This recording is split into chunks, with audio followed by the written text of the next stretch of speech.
Hey guys, welcome to மணி அடிச்சா சோறு. ரொம்ப நாள் ஆச்சு உங்க எல்லாரையும் மீட் பண்ணி. கொஞ்சம் ஒர்க் நிறைய இருந்ததுனால என்னால் வர முடியல.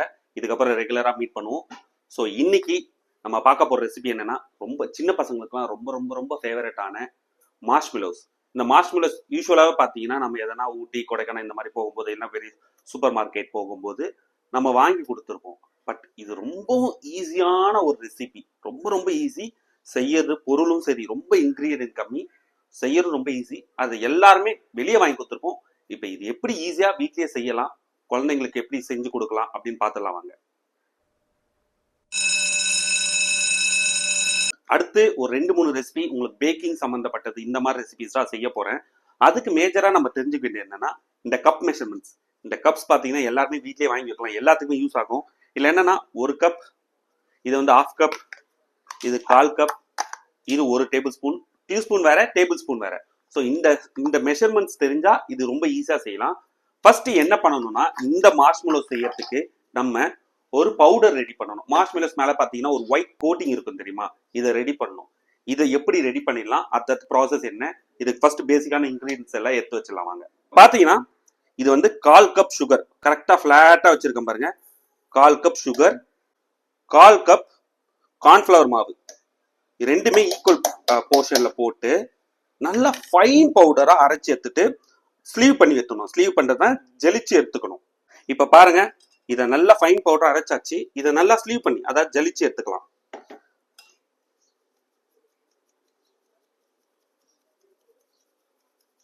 பாருங்க,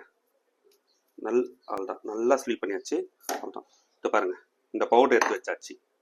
இப்ப அத்தை ரெடி பண்ணிடலாமா? பாருங்க, இது வந்து ஜெலட்டின். நம்ம இந்த ரெசிபிக்கு ஒன்று ஜெலட்டின் யூஸ் பண்ணலாம், அப்படி இல்லைன்னா அகர் அகர் பவுடர் யூஸ் பண்ணலாம். பாருங்க, 1 table spoon, 1.5 table spoon gelatin use பண்ணியிருக்கேன். இதுக்கு ஒரு 1/4 கப் தண்ணி யூஸ் பண்றேன். நார்மல் வாட்டர் தான், இந்த ஹாட் வாட்டர் வார்ம் வாட்டர் அப்படிலாம் எதுவுமே இல்லை. வெறும் 1/4 கப் தண்ணி, நார்மலான தண்ணி யூஸ் பண்ணிட்டு ஜஸ்ட் ஒரு மிக்ஸ் கொடுத்து வச்சிருங்க. இது அப்படியே வந்து ஓரமா வச்சிடலாம். இப்போ பேசிக்கான இன்கிரீடியன்ஸ் எல்லாமே ரெடி பண்ணியாச்சு. இப்போ சுகர் சிரப் எடுத்து அடுத்த ப்ராசஸ் ஸ்டார்ட் பண்ணிடலாம் வாங்க. இப்போ பாத்தீங்கன்னா இதுல தான் நம்ம மார்ஷ்மெலோ ஊற்றி வைக்க போறோம். ஒரு பிளாஸ்டிக் கண்டெய்னர், இதுல கொஞ்சம் நல்லா எண்ணெய் ஊற்றிக்கிட்டு ஃபுல்லா ஸ்ப்ரெட் பண்ணிடணும். எண்ணெய் வந்து கொஞ்சம் நல்லா ஊற்றி நல்லா ஸ்ப்ரெட் பண்ணணும், எல்லா சைட்லையும் படுற மாதிரி. ஏன் அப்படின்னா, இந்த எண்ணெய் ஊற்றி இதை ஸ்ப்ரெட் பண்ணிட்டு மேலே நம்ம அரைச்சி வச்சிருக்கோம் தெரியுமா அந்த சுகர் பவுடர், இதை வந்து போட போறோம். பாருங்க, இதை போட்டு எல்லாத்துலயும் படுற மாதிரி நம்ம கோட்டிங் பண்ணணும். அப்பதான் வந்து உங்களுக்கு வந்து இது வந்து நல்லா வந்து ஒட்டாம வரும். இல்லை அப்படின்னா உங்களுக்கு கீழே எல்லாம் ஒட்டிக்கும். ஸோ இதுதான் முக்கியமான விஷயமே. இதை நான் கோட் பண்ணிட்டு உங்களுக்கு காட்டுறேன். இப்போ பார்த்தீங்கன்னா ஃபுல்லா படுற மாதிரி கோட் பண்ணியாச்சு. பாருங்க, எல்லா சைட்லயும் நல்லா படுற மாதிரி கோட் பண்ணியாச்சு. இப்போ இது ஒரு சைட்ல எடுத்து வச்சிருவோம். அடுத்து சுகர் சிரப்கான ப்ராசஸ் பார்த்துருவோம். 1 கப் சர்க்கரை, அதாவது 200 கிராம். ஒரு கப் சர்க்கரைனா 200 கிராம் இருக்கும். இதுல மறுபடியும் ஒரு 1/4 கப் தண்ணி, 1/4 கப் தண்ணி, கொஞ்சோண்டு லெமன் ஜூஸ், ரொம்பலாம் இல்லைங்க. பாருங்க, ஒரு 10 டிராப் இருக்கும். 10 டிராப் தான் யூஸ் பண்ணியிருக்கேன், அதுக்கு மேல யூஸ் பண்ணுவேன்னா. ஏன் அப்படின்னா இது கிறிஸ்டலைசேஷன் ஆகாம இருக்கிறதுக்காக தான் இந்த லெமன் யூஸ் பண்றேன். இப்போ ஸ்டவ்வை பற்ற வச்சாச்சு, அவள்தான். இது அப்படியே நம்ம சும்மா கிண்டவே கூடாது, அப்படியே விட்டுறணும் கொஞ்ச நேரத்துக்கு. இது அப்படியே பார்த்தீங்கன்னா இது எல்லாமே சுகர் எல்லாம் மெல்ட் ஆகி ஒரு கன்சிஸ்டன்சி வரும், ஒரு சிரப் கன்சிஸ்டன்சி, அதாவது அந்த பால் மாதிரி வரும். அது வரும்போது நான் உங்களுக்கு காட்டுறேன். இப்போ இது அப்படியே வந்து மெல்ட் ஆகட்டும். இப்போ பாருங்க, அப்படியே சுகர் எல்லாம் டிசால்வ் ஆகுது. இந்த சுகர் எல்லாம் டிசால்வ் ஆகும், சும்மா போய் கிண்டவே வேணாம். ஏன் அப்படின்னா சுகர் சைட்ல எல்லாம் பட்டா அந்த கிறிஸ்டலைசேஷன் ஆகும். சும்மா மைல்டா இது கலரி விடுங்க. இந்த சுகர் எல்லாம் இந்த தண்ணியோடு சேர்த்து இந்த தண்ணியில மெல்ட் ஆயிட்டு அப்படியே அந்த பாகு கன்சிஸ்டன்சி, நம்ம அதிரசத்துக்குலாம் எடுப்போம் தெரியுமா, அந்த சக்கரை அதிரசத்துக்குலாம் அந்த மாதிரி ஒரு பாகு கன்சிஸ்டன்சி வரணும். அந்த அப்படியே உங்களுக்கு பார்த்தீங்கன்னா சிரப் மாதிரி இருக்கும். பாருங்க, இங்க இருக்க தண்ணி எல்லாம் இருக்கு, ரொம்பலாம் போட்டு கலர்ல. இங்க பாருங்க, இந்த சுகர் ஃபர்ஸ்ட் டிசால்வ் ஆகணும். டிசால்வ் ஆன உடனே இது அந்த கன்சிஸ்டன்சிக்கு, ஒரு சுகர் சிரப் கன்சிஸ்டன்சிக்கு வரணும். இப்போ அப்படியே பொங்கி வருது, நல்லா பொங்குது. கொஞ்சம் கொஞ்சமாக பார்த்தீங்கன்னா அப்படியே கரையுது. இந்த டைம் அது மெல்ட் ஆகிட்டே இருக்கும்போது நம்ம ஒரு ஸ்பூன் வச்சு லைட்டாக எடுத்து பார்த்துக்கலாம். பாருங்க, இன்னும் கொஞ்சம் மெல்ட் ஆகணும். ஐ திங்க் ரெடி ஆகிட்டு இருக்கும்னு நினைக்கிறேன். இதை பாருங்க, இந்த தண்ணியில் விடும்போது இல்லை, இன்னும் கொஞ்ச நேரம் ஆகும். இன்னும் ஒரு லைட்டாக வந்துடுச்சு, இன்னும் கொஞ்சம் அப்படியே இன்னும் சின்னதாக லைட்டாக. இந்த டைமில் நான் சிம்மில் வச்சுக்கிறேன். பாருங்க, ஹை ஃப்ளேம்ல வச்சு இதை பாருங்க அப்படியே. இது ஏன்னா இந்த கன்சிஸ்டன்சி தான் நம்ம அந்த மார்ஷ்மெலோவுக்கு சரியான விஷயம். மறுபடியும் எடுத்து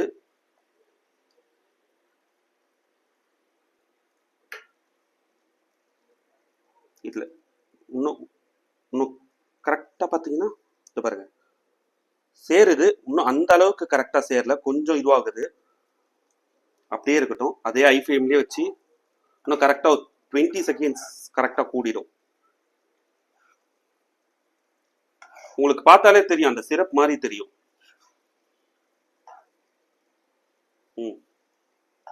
இப்போ இப்போ கண்டிப்பா வந்துட்டு இருக்கோம். இத பாருங்க. இத பாருங்க.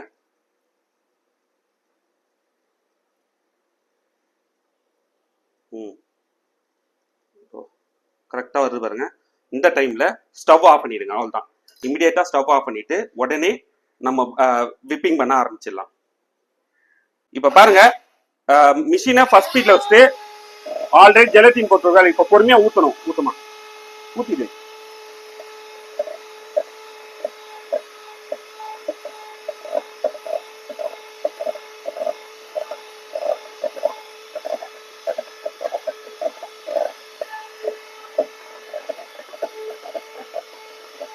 அப்படியே ஃபுல்லா ஊத்திடலாம்.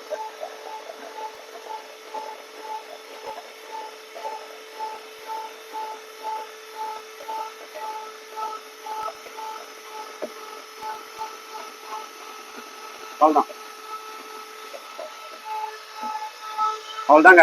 இது முக்கியமான விஷயம் என்னன்னா, இது சூடா இருக்கும் போதே நம்ம உடனே ஊற்றி விப் பண்ண ஆரம்பிச்சிடணும். இதை நல்லா விப் பண்ணா ஒரு க்ரீம் மாதிரி வரும். இப்ப பாருங்க, ஒன்னுல ஒரு 30-40 செகண்ட்ஸ் ஆச்சு, கொஞ்சம் ஒயிட்டா வருது இல்ல. இந்த டைம்ல மிஷின் ஹை ஸ்பீட்ல வச்சிருங்க. ஹை ஸ்பீட்ல வச்சு நல்லா மிக்ஸ் பண்ணிட்டே இருக்கணும். இது நல்லா ஒரு க்ரீம் கன்சிஸ்டன்சிக்கு வரணுங்க. நல்லா நீங்க எவ்வளவு விப் பண்றீங்களோ அவ்வளவு சீக்கிரமா வரும் உங்களுக்கு. இப்ப பாருங்க, ஒரு 2 நிமிஷம் அடிச்சிருக்கேன். அப்படியே எப்படி க்ரீம் மாதிரி இருக்கு பாருங்க. பாருங்க, இன்னும் கொஞ்சம் அப்படியே ஆல்மோஸ்ட் வந்துச்சு, இன்னும் கொஞ்சம் வரணும். இப்ப என்ன பண்ணலாம்னா, இந்த டைம்ல நம்ம இதுக்கான ஃபிளேவர் ஆட் பண்ண போறோம். வெண்ணிலா எசன்ஸ் இருக்குல்ல, வெண்ணிலா எசன்ஸ் ரொம்பலாம் இல்லைங்க, ஒரு 1/4 மூடி தான் யூஸ் பண்றோம். பாருங்க எவ்வளவு கம்மியா யூஸ் பண்ணிருக்கோம். ரொம்ப அதிகமா ஊத்திட்டீங்கன்னா வெண்ணிலாவோட ஃபிளேவர் ரொம்ப அதிகமா டாமினேட் பண்ணிடும். ஸோ ரொம்ப அதிகமா போடாதீங்க. அதுக்கப்புறம் உங்களுக்கு வேணும்னா இதே ஒயிட் கலர்லயே இருக்கலாம், இல்ல உங்களுக்கு வேணும்னா ஆப்ஷனல் தான் ஃபுட் கலர். நான் வந்து பிங்க் கலர் யூஸ் பண்றேன். ஓகே, ஒரு 4 டிராப் யூஸ் பண்ணலாம்.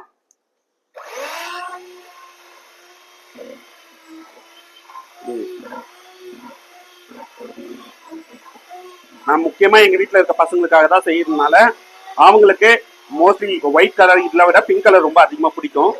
அந்த பிங்க் கலரா இருந்தா உண்மையாவே வந்து எப்பயுமே பொம்பளை பசங்க வீட்டுல இருந்தாங்கன்னா உங்களுக்கு தெரியும், அவங்களுக்குலாம் அந்த பிங்க் கலர் இருந்தாலே ரொம்ப பிடிக்கும். அதனால தான் நான் பிங்க் யூஸ் பண்ணியிருக்கேன். இப்ப போட்டு இது பாருங்க, இது எவ்வளவு பாருங்க, மிஷின் உள்ள போனாலே ஸ்டக் ஆகுது, அந்த அளவுக்கு திக் ஆகுது. இப்போ ஹை ஸ்பீட்ல தான் வச்சு பண்றேன்.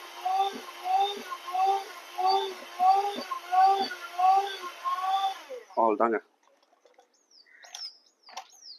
முடிஞ்சிடுச்சு. இப்ப பாருங்க எந்த அளவுக்கு திக்கான கன்சிஸ்டன்சி இருக்கு பாருங்க. அவ்வளவுதான். இப்போ இது எல்லாமே நம்ம ஆல்ரெடி வந்து சுகர் கோட்டிங் பண்ணி வச்சிருக்க பாக்ஸ்ல போட்டுடலாம் வாங்க. இப்ப பாத்தீங்கன்னா இதுல நான் வந்து உங்களுக்கு ஆயில் ஸ்ப்ரெட் பண்ணிருக்கேன். ஆயில் ஸ்ப்ரெட் பண்ணலன்னா உடனே ஒட்டிக்கும். இப்ப பாருங்க, இத வந்து கம்ப்ளீட்டா நம்ம எடுத்து வச்சிருக்க பேட்டரை இதுல ஆட் பண்ணிக்கலாம்.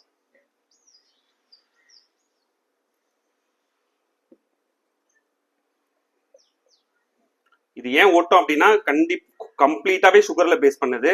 அதனால உடனே கையில எல்லாம் ஒட்டிக்கும். கையெல்லாம் பட்டுச்சுன்னா நீங்க கையை வைக்கிறனா கூட கையில ஃபுல்லா ஆயில் வச்சுட்டு தான் போடணும். பாருங்க,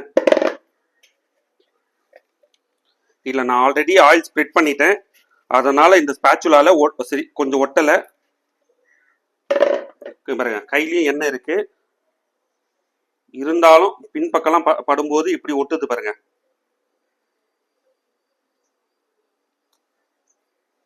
இப்போ கையில ஃபுல்லா ஆயில் அப்ளை பண்ணிட்டு ஃபிளாட் பண்ணிடலாம் வாங்க.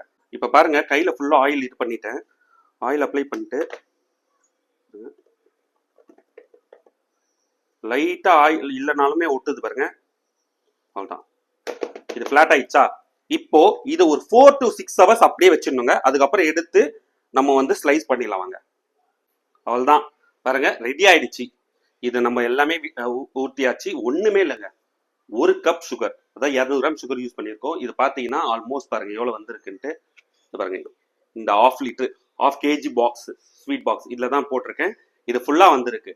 ஸோ இது அப்படியே வந்து ஒரு 4 hours மினிமம் இருக்கணும். 6 hours இருந்தால் இன்னும் சூப்பராக இருக்கும். அதுக்கப்புறம் நம்ம இதை பிரேக் பண்ணலாம் வாங்க.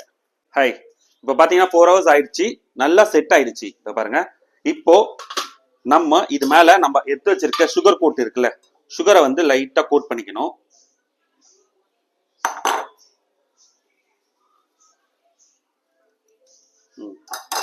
சுகர் இங்க பாருங்க, அப்படியே க்ளோஸ் வாங்க. இது பாருங்க, இப்போ நான் இது பண்ணி ஸ்லீவ் பண்ணி லைட்டா அப்படியே சுகர் கோட் பண்ணியிருக்கேன். இப்போ பார்த்தீங்கன்னா உங்களுக்கு தெரியும்.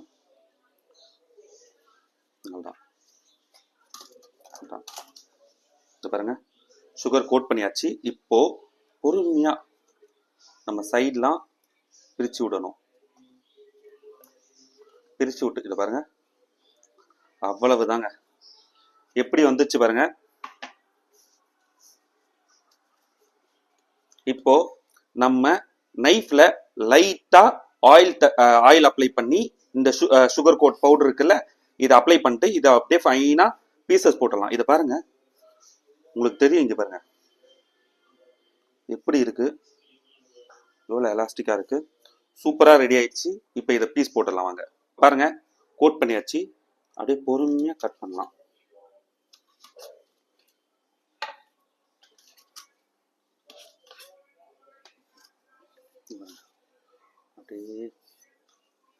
இப்போ நம்ம கட் பண்ண உடனே சைடில் வச்சிருக்க சுகர் கோட்டில் அப்படியே அப்படியே டக்கு டக்கு டக்கு டக்குன்னு ஸ்ப்ரெட் பண்ணலாம்.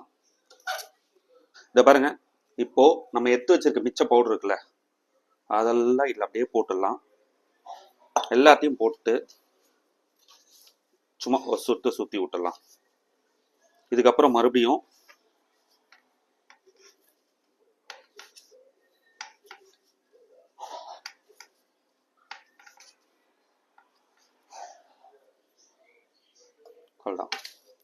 இதே மாதிரி நம்ம எல்லாமே பர்ஃபெக்டா பீஸ் போட்டுடணும். பீஸ் போட்டு இந்த சுகர் கோட் பண்ணிட்டோம்னா ஒட்டவே ஒட்டாது, அவ்வளோ சூப்பரா இருக்குங்க.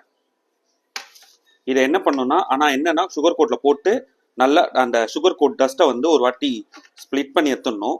இல்லைன்னா அப்படியே வந்து ஒரு இடத்துல வந்து ஒரு மாதிரி, ஏன்னா கார்ன்ஃப்ளவர் மாவும் இதுல சேர்ந்து இருக்கு, அதனால அதை கொஞ்சம் நீங்க ஞாபகம் வச்சுக்கணும். பாருங்க, எல்லாமே கட் பண்ணியாச்சு.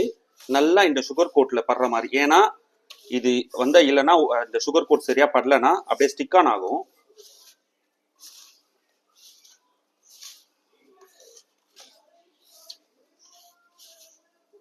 இதோ பாருங்க,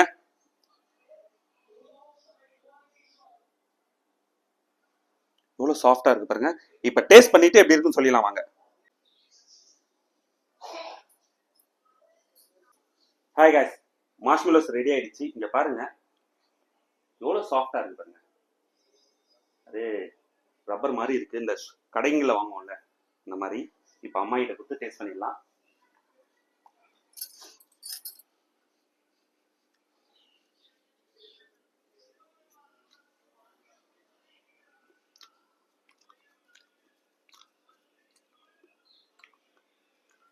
முன்னெல்லாம் வந்துட்டு என் பையன் கும்ளி போகும்போது கேரளா கோயில் ஐயப்பன் கோயில் போயிட்டு வரும்போது கும்ளியில் வாங்கிட்டு வருவாங்க. அப்போ சின்ன பசங்க வாங்கிட்டு வருவாங்க. அப்போ நானும் சாப்பிட்ருக்கேன். அதே டேஸ்டோட இருக்கு, சூப்பரா இருக்கு. நீங்க செஞ்சு பாருங்க. இங்க பாருங்க, இப்போ நான் டேஸ்ட் பண்ணிடுறேன். பாருங்க, ஒரு நல்ல மாஸ்மெலோ எப்படின்னா பாருங்க எவ்வளவு சாஃப்டா இருக்கு பாருங்க. அது தட்டிட்டு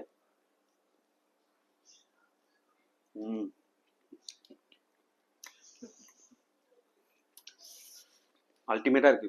இது ஒரு ஸ்டிக்ல சொருவி சுட்டு சாப்பிட்டா அப்படியே லைட்டா ஸ்டவ்ல பர்ன் பண்ணி சாப்பிட்டா இன்னும் எப்பிக்கா இருக்கும். இதை வச்சு இன்னொரு ரெசிபி, ஆமா இதை வச்சு இன்னொரு ரெசிபி இருக்கு, அதை கூடி சீக்கிரம் நான் செய்யறேன். அடுத்த வீடியோல பார்க்கலாம். இந்த ரெசிபி உங்களுக்கு பிடிச்சிருந்தா லைக் பண்ணுங்க, கமெண்ட் பண்ணுங்க, உங்க ஃப்ரெண்ட்ஸுக்கு ஷேர் பண்ணுங்க. அண்ட் மறக்காம மணி அடிச்சா ஒரு சேனலை சப்ஸ்கிரைப் பண்ணுங்க. சப்ஸ்கிரைப் பண்ணுங்க. Bye bye guys.